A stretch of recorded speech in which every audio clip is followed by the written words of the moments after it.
didn't use the great people, but most of the greatest impact came from the losers, those who were the worst of worst. And half of them were in jail. John the Baptist died in jail. Jesus was arrested. Paul was in prison. All of the apostles ended up in a jail situation. Even like Joseph Samson. Joseph was lied by a woman, lied on him, said he pushed up on her. He's a perfect example. You can't judge a book by the cover. You can't judge a book by a cover. The person that goes in isn't the person that's going to come out. Hopefully.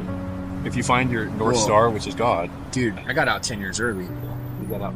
This is what happened. You were supposed to be in for 22 years. A gang time. 19 years. Right? So you were done. You were in your mind. You're like, my life's over. Pretty much. I'm going to get out in my It's over. So, but I'm like, you know what, dude? That's this. I don't care if it's over. I'm going to try to do everything right now that I can do. And I started working out.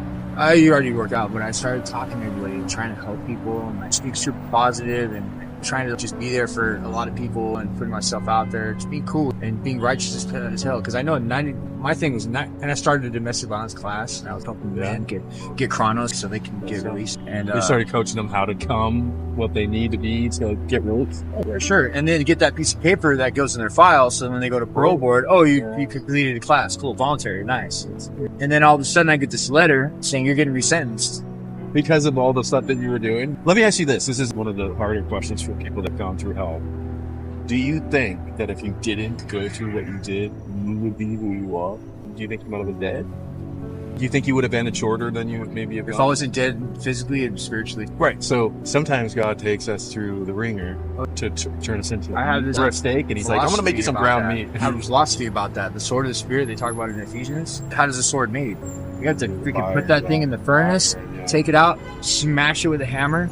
It's a hunk of metal first. You smash it with a hammer, you put it in cold water, you put it back in freaking fire, you take it out, you smash it more, and then once it's shaped, then you have to polish it. You have to work. So once the sword is shaped, then you gotta just put in the work, dude. Polish it.